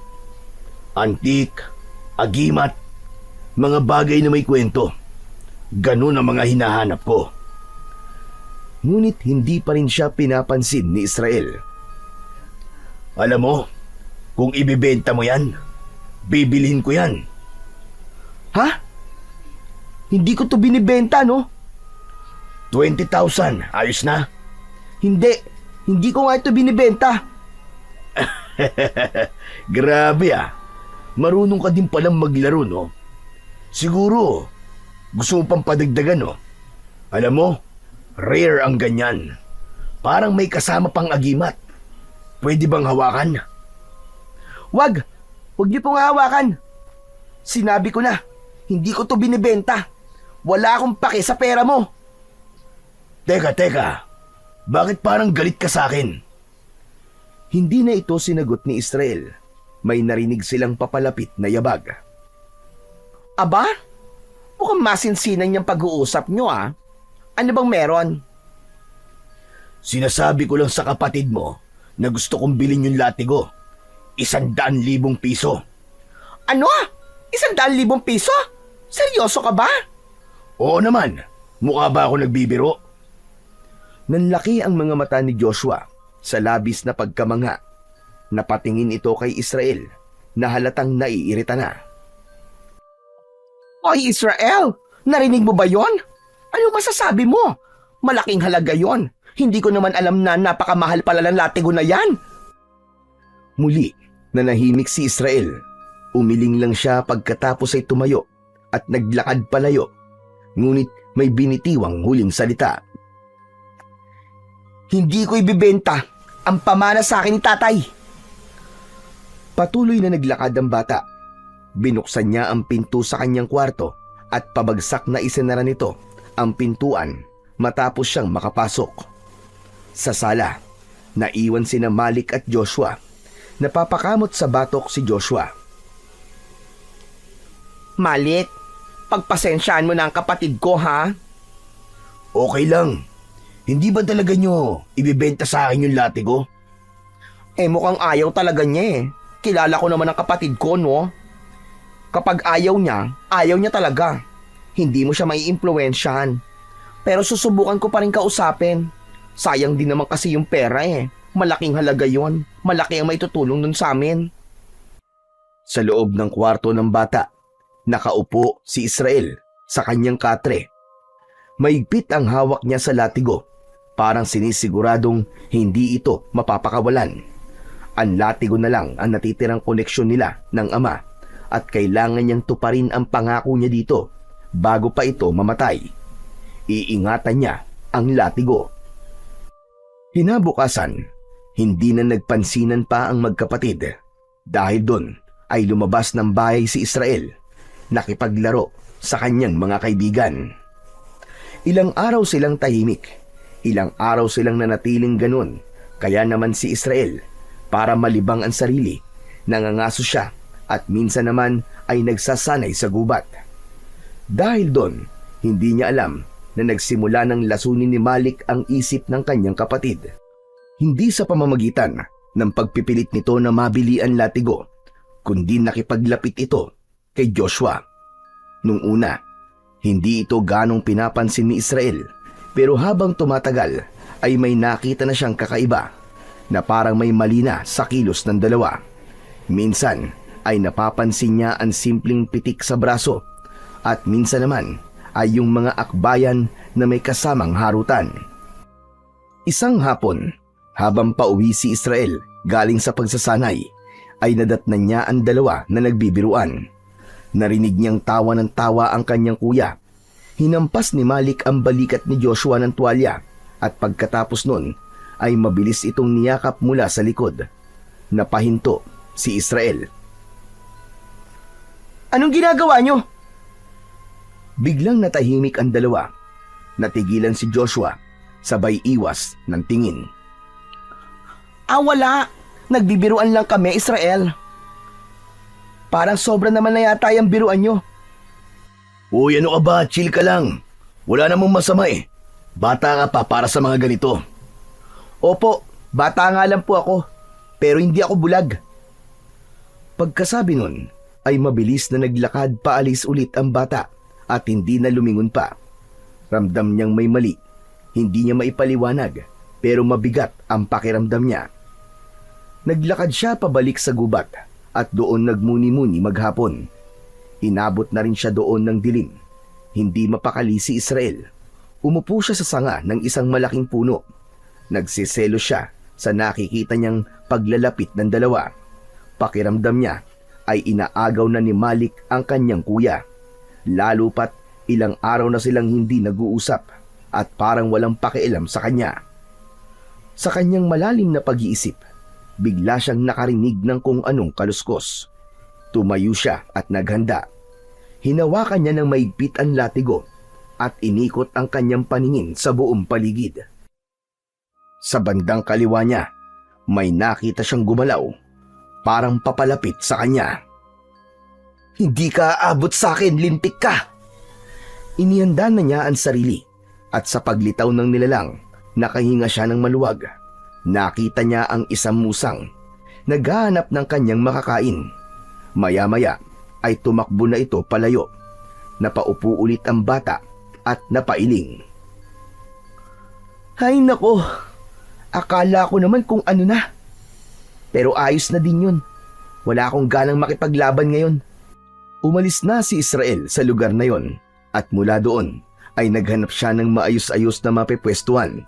Nagdesisyon siyang doon na sa gubat magpalipas ng magdamag. Naghanap siya ng ligtas na lugar upang kanyang mapagpahingahan. Pinili niyang pumwesto sa ilalim ng puno ng balete. Inilatag niya ang kanyang sako at ginawang banig, habang ang bag na palaging hawak ay kanyang ginawang unan. Hay! Ang sarap naman dito. Presko ang hangin at tahimik. Maya-maya pa, bumigat na ang talukap ng mga mata ng bata at payapa na siyang nakatulog buong magdamag. Samantala, kinabukasan, nang magising si Israel, naramdaman niya ang kakaibang alinsangan sa umaga. Tapos ay amoy malansa ang hangin, masangsang at parang nabubulok na karne. Napaangat ng ulo ang bata mula sa kanyang pagkakahiga. Doon niya malinaw na narinig ang ingay na nagmumula sa mga tao sa baryo. Bigla siyang napabalikwas. Pinakinggan niyang mabuti ang tunog. Nang makumpirmang galing na sa baryo ang ingay, agad siyang tumakbo palabas ng gubat. Habang papalapit sa baryo, lalo niyang naririnig ang gulo, mga sigawan, iyakan at ang tunog ng maraming yabag ng paa na tila nag-uunahan sa pagtakbo. Kinabahan siya. Hindi ito karaniwang ingay ng mga nag-aaway o may sunog. Isa lang ang nasa isip niya, may trahedyang nangyari. At mas lalo pa siyang kinabahan nang makalabas na siya ng gubat ay napansin niyang papunta sa kanila ang daloy ng mga taong tumatakbo. Bigla siyang binundol ng kaba. Bigla niyang naalala ang kanyang kuya Joshua. Pagdating sa tapat ng kanilang bahay, nakita niya ang maraming tao na nagkukumpulan sa harapan. May mga umiiyak, may ilang nakatakip ang bibig dahil sa gulat. Dahan-dahan siyang lumapit at pinilit na sumiksik sa gitna ng mga tao. Doon niya nakita ang bangkay ng isang lalaking halos hindi na makilala. Wasak ang mukha nito at wakwak ang tiyan. Wala nang lamang loob. Diyos ko po! Sino yan? Mukhang dayo. Hindi ko rin siya kilala. Kuya! Agad niyang niyakap ang kuya niya nang makitang buhay ito. Inakala niya nung una na si Joshua na ang napahamak. Nakahinga siya ng maluwag. Maya-maya pa ay may narinig silang nagsalita at sinasabing aswang ang may gawa ng pagpatay. Sinang-ayunan ito ng iba pang matatanda na nakapaligid kay Israel. Napatango si Israel. Tama nga ang mga naririnig niya. Aswang ang may gawa nun. Isa sa mga nilalang na matagal na nilang sinusugpo ng kanyang ama. Nakaramdam ng konting saya si Israel nang sa wakas ay narinig na niyang may naniniwala na sa mga aswang. Ayos ka lang ba, Israel? Ayos lang po ako, kuya. Sigurado ka? Parang namumutla ka eh. Gusto mo ba? Tara na muna sa bahay. May tubig doon sa kapagkain. Dito na lang po muna ako. Gusto ko lang pong tignan. Umuwi na si Joshua. Samantalang si Israel ay lumapit sa isang lalaki na nakatingin pa rin sa bangkay. Kilala niyo po ba siya? Parang kilala ko siya iyo eh. Pero hindi lang ako sigurado ah. Ay, oo nga. Apo siya ni Mang Celso. Yung balikbayan. Naalala ko na. May balat yun sa baba eh. Diyan oh, sa ilalim. Nakita ko yan kahapon habang kumakain sa tindahan ni Junjun eh. Diyos ko. Siya nga, kawawa naman. Kaya nga po, kawawa talaga.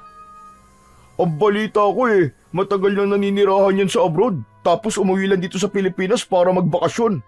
Nako, wala pa halos 24 oras, ginawa ng hapunan ng aswang.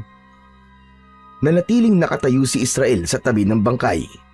Habang unti-unting nagsisidatingan pa ang mga tao, dumating na rin ang pamilya ni Mang Celso at kinilala ang bangkay ng biktima. Hindi sila makapaniwala sa sinapit ng binata. Habang pinagmamasdan ni Israel ang dugo ang katawan, ay muling nanumbalik sa isipan ng bata ang mga gabing nangaso sila ng kanyang ama. Naalala din niya ang lahat ng mga sinasabi at bilin nito sa kanya. Naituloy niya ang tungkulin ng kanilang lahi, ang maging protektor at tagapangalaga ng kapayapaan sa baryo. Oras na. Oras na para harapin ko sila. Ano yun? May sinasabi ka ba, bata? Wala po. Pasensya na po. Tumalikod siya at nagsimulang maglakad pauwi. Mabigat ang mga hakbang niya, pero diretso ang tingin sa bahay nila. Pagkarating niya, ay nakita niya kagad ang kanyang kuya Joshua na malungkot na nakaupo sa duyan sa may balkon. Tila may malalim na iniisip. Nang mapansin siya, agad itong tumayo. Mabuti naman at umuwi ka na. Halika na sa loob, kumain ka na. Sige po kuya, salamat po. Tahimik silang naglakad papunta sa pagkainan. Habang kumakain, napatingin si Israel sa pinto ng kwarto ng ama. Napansin yun ni Joshua. Wala na. Umalis na si Malik. Nag-iwan na lang siya ng sulat. Pasensya na raw. At siya pa naging dahilan ng gulo nating dalawa. Mabuti naman. Siya nga pala kuya. Naawa ako dun sa lalaki kanina. Grabe talaga yung itsura. Sigurado ako. Mabangis na aswang ang may gawa nun. Ang hinala ko, meron na namang namumugad na aswang dito sa atin. Ano ka ba? Hindi na bago yan, Israel. Simula nung umalis ka para mag-ensayo, halos araw-araw may namamatay. Minsan hayop, minsan tao. may nakikitang bangkay sa ilog, sa kalsada, sa tabing gubat. Pero madalas ay mga taga-ibang lugar ang natatagpuan dito. Parang ginawa ng tapunan ng mga bangkay ang baryo natin. Biglang napatingin si Israel sa sahig. Tila pinoproseso ang kanyang narinig. Si Malik, gaano po siya katagal dito sa baryo? Si Malik? Halos mag-iisang buwan na rin. Bakit mo naman natanong? Kasi po, hindi naman talaga natin siya kilala, di ba? O kung saan siya galing. Iniisip ko kasi na baka siya yung... Hoy, ano ka? Huwag kang ganyan ha. Mabait yung tao. Saka kung sinasabi mo na aswang siya, hindi no, imposible yun. Kasi kung talagang aswang yung tao, di sana patay na ako. Pero kuya, tigilan mo na nga yan. Huwag kang basta-basta nanguhusga ng tao ha. Mali yan, Israel. Hindi po ako nanguhusga, kuya. Pinakikinggan ko lang po ang kutob ko. At kapag gumana ang kutob ko, madalas tama ako. Saka kuya, palaging bilin sa atin ni tatay na huwag magtitiwala sa kahit na sino. Alam ko yon, pero hindi naman pwedeng ganyan ano. Hindi lahat ng tao ay dapat magbintangan kaagad. Paano kung hindi nga siya inosente? Paano kung habang ipinagtatanggol mo siya, may ibang tao mapapahamak? Paano kung tama ako? Kaya mong patunayan yan. Natahimik si Israel sa sinabi ng kanyang kuya. Wala siyang maisagot sa tanong nito. Hindi, di ba? Alam mo, Israel, hindi ko naman sinasabing mali ka, no? Pero hindi ibig sabihin nun, tama ka na kagad. Kailangan natin ng ebidensya. Hindi sapat ang kutob lang. Sige po, pero nasa na po ba siya ngayon? Hindi ko nga alam eh. Ang sabi niya kasi sa sulat, may pupuntahan lang daw siya saglit. Tapos, saka siya magpapaalam sa akin. Magpapaalam siya sa'yo? Bakit kuya? Hindi mo pa maiintindihan, Israel. Huwag ka na magtanong. Hahanapin ko siya, kuya. Ano? Bakit mo naman gagawin yon? Sabi mo wala tayong ebidensya, di ba? Di kukuha ko. Kailangan kong malaman kung saan siya nagpupunta sa gabi. Kung ano ang ginagawa niya. Kung wala namang masama, di mabuti. Pero kung meron, humanda talaga siya sa akin. Israel, ano ka ba? Delikado yung gagawin mo, bata ka pa. At kung sakaling totoo nga ang hinala mo, paano kung ikaw ang mapasama? Hindi po mangyayari yung kuya. Magaling na po ako. Halos kasing lakas ko na po si tatay. Talagang hindi mo kayang palampasin ng ganitong bagay, ano? Hahanapin mo talaga ang gulo. Hindi ko hinahanap ang gulo, kuya. Sagot ang hahanapin ko.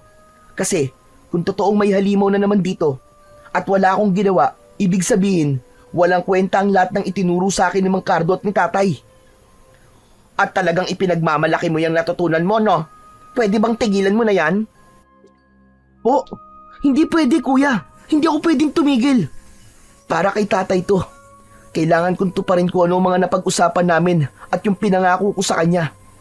Hindi ko basta-basta bibitiwan ang tungkulin ko para sa ibang tao. Ayun na nga, Israel. Yan ang problema sa iyo eh. Palaging ibang tao ang iniintindi mo. Palaging ibang tao ang iniintindi niyo ni tatay. Pero minsan ba sumagi sa isip nyo na sa kalagitnaan ng gabi, iniiwan nyo ako mag-isa dito, na kayo lang palagi ang magkasama? Kuya, anong ibig mo sabihin? Anak din ako ni Tatay Israel, pero ano, mag-isa ako dito, takot. Bawat kaluskos na naririnig ko, wala akong magawa, kundi ang magtalukbong ng kumot. Tapos ano? Kuya, sorry, hindi ko alam. Alam mo, sa totoo lang, ayoko talaga ng ideya na mag-iensayo ka pa kasama yung Mang Cardo na yun eh. Kasi akala ko nung namatay si tatay, titigil ka na. Pero ano, gusto mo pa rin ituloy. Ano, walang magbabago? May iiwan na naman ako? Tapos matatakot na mag-isa tulad nun? Kuya, hindi ko naman ginusto yun nun eh. Pero hindi ko pwedeng talikuran ng responsibilidad ko ngayon. O sige, gusto mong ituloy yan. Ayos lang. Gawin mo kung anong gusto mo. Hindi na ako makikialam. Kuya, wag naman ganyan. Bahala ka, Israel. Bahala ka na sa buhay mo. Muling nagkaroon ng katahimikan sa pagitan ng magkapatid. Maya-maya, ay tumayo si Joshua at walang lingon likod na umalis. Hinayaan na lamang ni Israel ang kanyang kuya. Alam niyang hindi rin naman siya matitiis ni Joshua. Pagkatapos niyang kumain ay iniligpit na niya ang kanilang pinagkainan at pagkatapos ay kinuha niya ang bag at umupo sa sala. Inilabas niya ang latigo ng ahas at muli itong pinunasan. Gumagaan ang kanyang pakiramdam kapag ginagawa niya yon, ngunit may pamilyar na boses ang sumira ng kanyang katahimikan. Magandang araw, Israel. Malik, di ba umalis ka na? Anong ginagawa mo dito? Hindi sinagot ni Malik ang tanong niya. Tahimik lang itong lumapit sa kanya at tumabi. Ibenta mo na sa akin yan.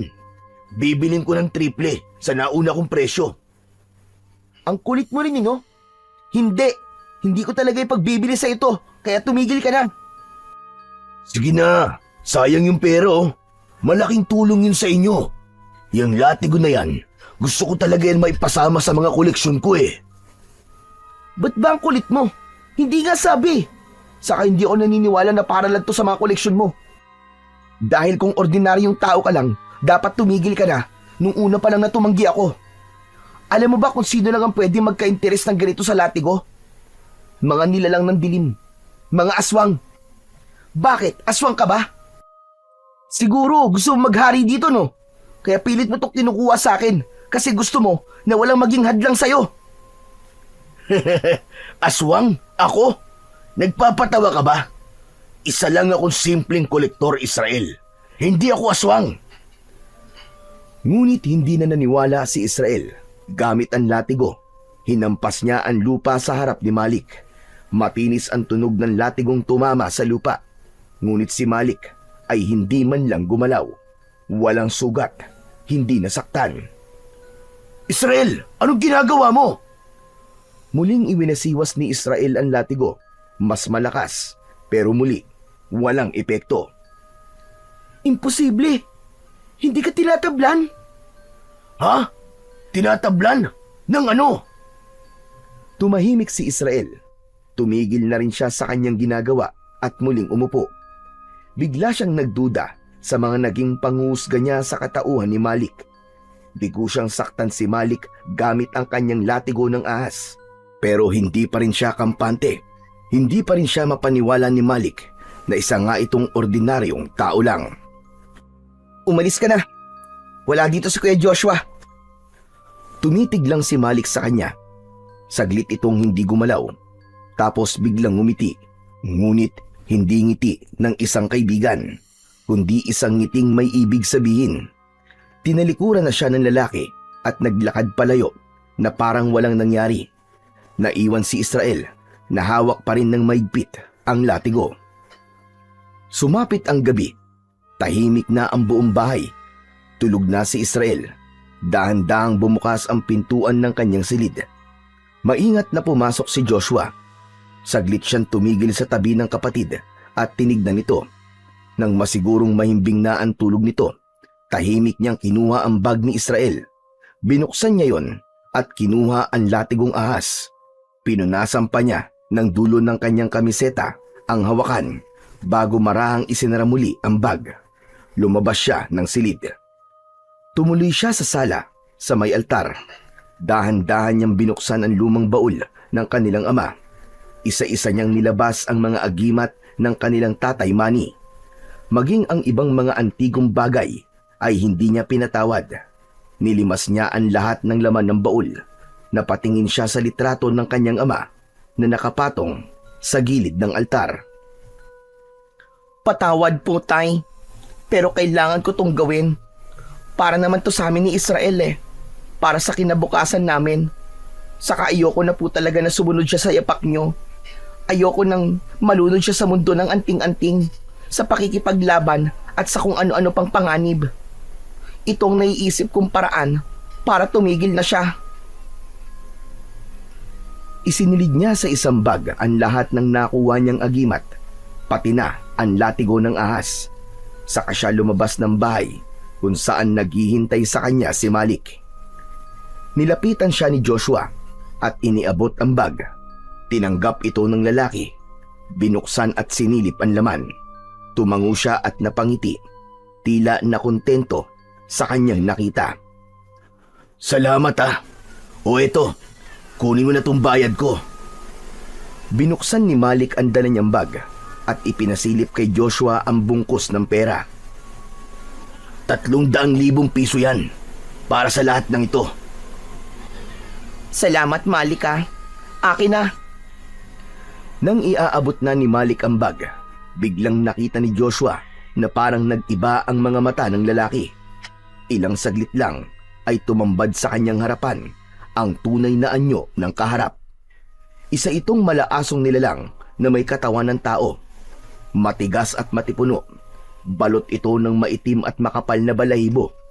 Meron din itong matutulis at mahahabang mga kuko.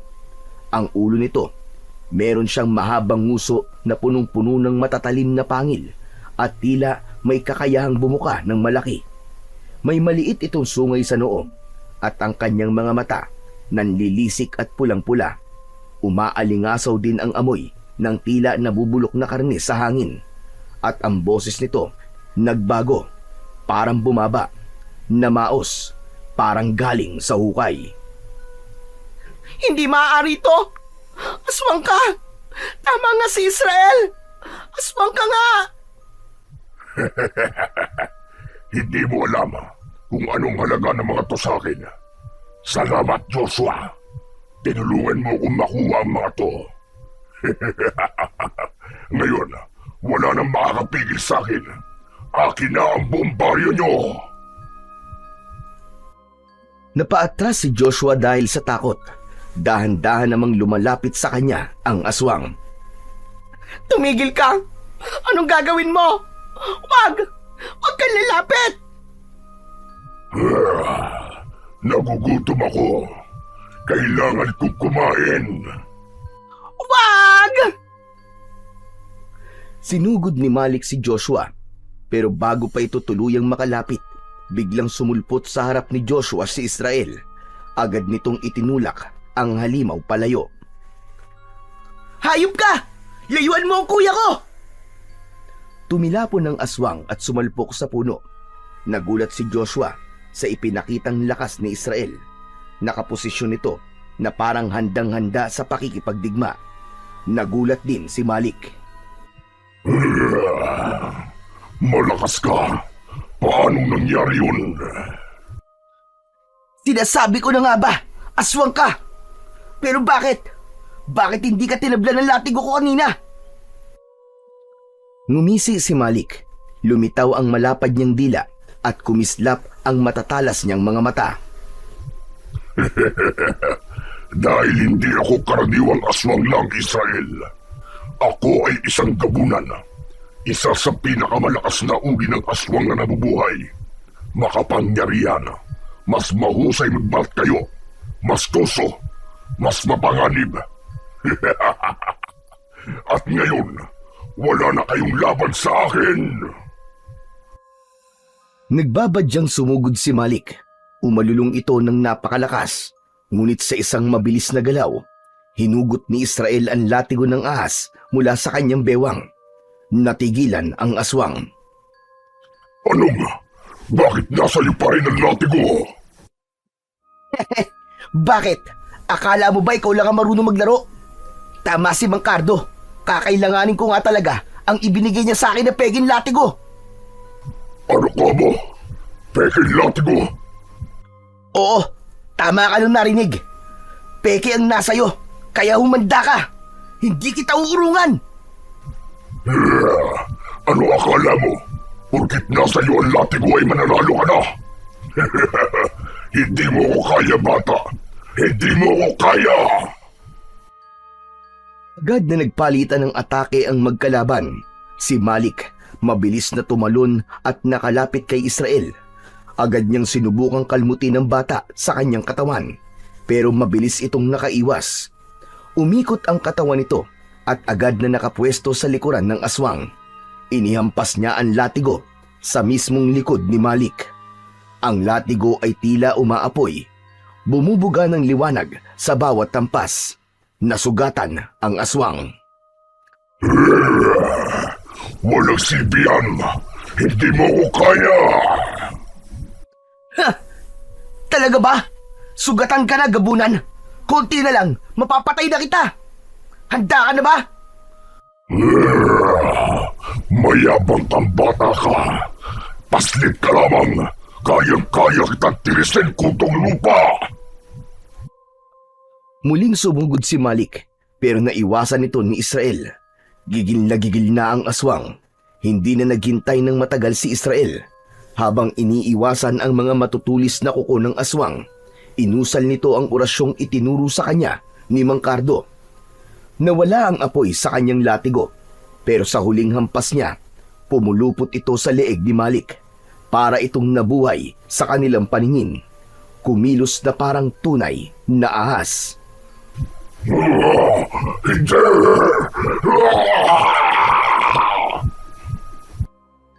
Lalong humigpit ang pagkakapulupot ng ahas. Tapos ay sumisingasing ito at inilalabas ang mahahaba nitong mga pangil. Dumura ng puting kamandag ang kobra. Ilang sandali pa ay kinagat ng ahas ang mga mata ni Malik. Kitang-kita ni Israel at Joshua ang paggapang ng kamandag sa anyo ng puting liwanag mula sa muka ng aswang. Gumuhit ang puting liwanag papunta sa kanyang muka tapos kumalat sa kanyang buong katawan. Napasigaw si Malik. Nangisay, nagliyab ang balat niya sa bawat guhit ng kamandag.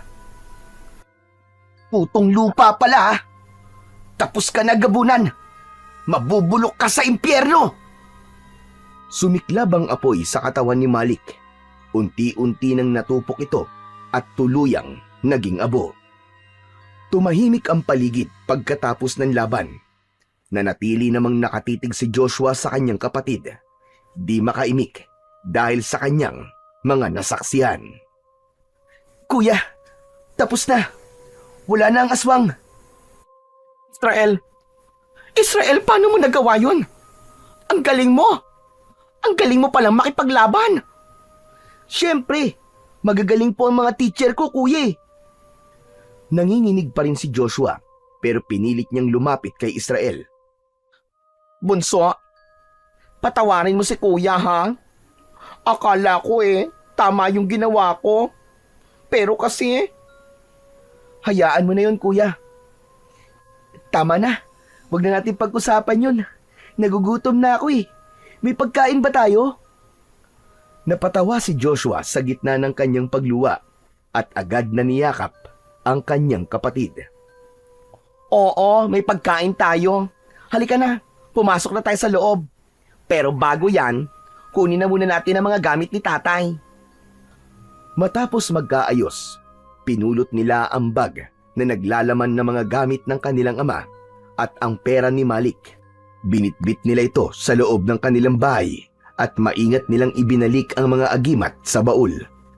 Kinabukasan ay nagdesisyon ang dalawa na puntahan si Mang Cardo sa bahay nito. Naabutan nilang nasa balkon ang matanda at tila may hinihintay. Hindi ito nagulat nang makita ang dalawa. Parang inaasahan na nito ang kanilang pagdating. Mang Cardo, may gusto po sana akong sabihin sa inyo. Gusto ko pong turuan niyo din po ako na maging katulad ni Israel. Gusto ko pong matuto para maipagtanggol ko rin po siya o kahit na makatulong man lang sa mga kakaharapin niyang laban. Umiling ang matanda, sabay tapik sa balikat ni Joshua. Hindi ka bagay doon, iyo. Iba ang daan mo. Hindi ka para sa latigo o sa pakikipaglaban. Pero malaki ang maiaambag mo sa ibang paraan. Itinuro sa kanya ng lalaki ang tungkol sa mga halamang gamot at kung paano gamitin ang mga ito sa pagpapagaling ng mga may sakit. Samantala isang araw, nang matapos ang leksyon ni Joshua at Mang Cardo, lumapit si Israel sa dalawa at nagtanong. Mang Cardo, bakit po pala may peking latigo? Huminga ng malalim ang matanda at tumingin sa malayo. Tila inaalala ang isang mapait na nakaraan. Israel, gusto mo ba talagang malaman? Pero ayokong sirain na magagandang alaala nyo sa inyong ama. Handa po akong makinig, Mang Cardo. Gusto ko pong malaman ng totoo. Sige, makinig kayo sa sasabihin ko. Ang tunay na latigong ahas ay sakin. Ipinamana sa akin ng tatay ko. Pamana mula sa aming mga ninunong antingero. Ano po? Sa inyo po talaga ang latigo, Mang Cardo? Tama ka. Alam nyo, ang tatay nyo nun, kaibigan ko talagang matalik. Mahusay siyang antingero, pero hindi sapat ang lakas niya para makipaglaban. Tinuruan ko siya, pinalakas tulad mo, pero pinag-interesan niya ang latigo. Kinuha niya ito ng lihim at pinalitan ng peke. Hindi ko nalaman yon. Hanggang sa napalaban kaming dalawa, may nakasagupa kaming isang malakas na aswang. At doon ko nalaman na wala na sa akin na makapangyarihang latigo ng ahas. Muntik na akong mamatay nun kasi walang bisa ang latigong nasa akin. Tahimik lang na nakinig ang magkapatid. Maigpit ang hawak ni Israel sa hawakan ng latigo. Sa laban na yon, doon nabulag ang isang mata ko. Doon ko nakuha ang pilat na to sa kalmot ng aswang. Pero bago ako tuluyang mapaslang, tinulungan pa rin ako ni Manny. Ginamit niya ang tunay na latigo. Napatay niya ang aswang. Mang Cardo, ako na po ang humihingi ng tawad para sa ama ko. Ito na po yung latigo. Ibinabalik ko na po sa inyo. Hindi na, Israel. Hindi ko nakukunin yan sa'yo. Po? Alam mo ba, mula nang kunin sa akin yan ng tatay nyo, hindi ko na yan binawi. Alam mo kung bakit? Bakit po? Kasi nagamit niya ng mahusay ang latigo. Ibig sabihin nun, may mabuti pa rin siyang puso at kinilala siya ng latigo bilang bagong tagapangalaga. Kasi hindi naman niya yan magagamit kung hindi siya mabuti. Talaga po? Tama ka. At ikaw, Iyo, tinanggap ka rin ng latigo. Isa ka ring tagapangalaga. Kalimutan mo na yung nagawa ng tatay mo. Matagal ko na siyang napatawad. Salamat po, Mang Cardo. Pero sigurado po ba kayong ibibigay niyo na po talaga to sa akin? Kasi 'di ba, mula pa po ito sa mga ninuno niyo. Karapat dapat ba talaga ako maging tagapagmana niyo? Oo naman. Wala naman akong anak na magmamana niyan eh. At saka, nag-iisa lang ako. Wala akong kapatid. Kaya talagang nakatadhana sa iyong bagay na yan. Ingatan mo at gamitin lamang sa mabuti ang kapangyarihan yan. Opo, pinapangako ko po, Mang Cardo. Salamat po. Maraming salamat po ulit sa lahat. Niyakap ni Israel si Mang Cardo ng maigpit. Isang yakap na punong-puno ng respeto, pasasalamat at pangako. Hindi man niya ito tunay na kamag-anak. Itinuring niya itong isang pangalawang ama. Damang-dama ni Mang Cardo ang init ng yakap na yon. At bagamat sanay siyang mag-isa, hindi niya napigilang mapaluha. Makalipas ang maraming taon, ang baryo ay nanatiling tahimik at ligtas. Si Joshua ay naging eksperto sa paggamit ng mga halamang gamot. Naging isa siyang sikat na manggagamot.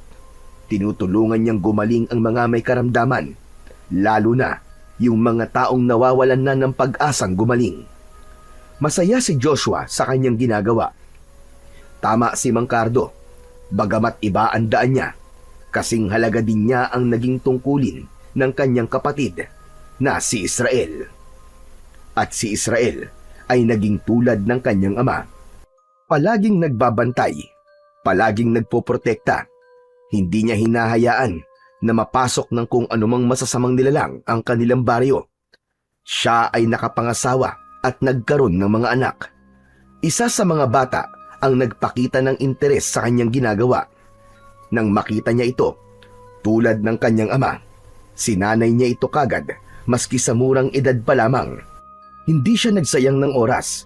Inihanda niya kagad ang anak para maging sunod na tagapangalaga ng latigong ahas, napoprotekta at magiging tagapagtanggol ng mga naaapi laban sa mga kampon ng kadiliman.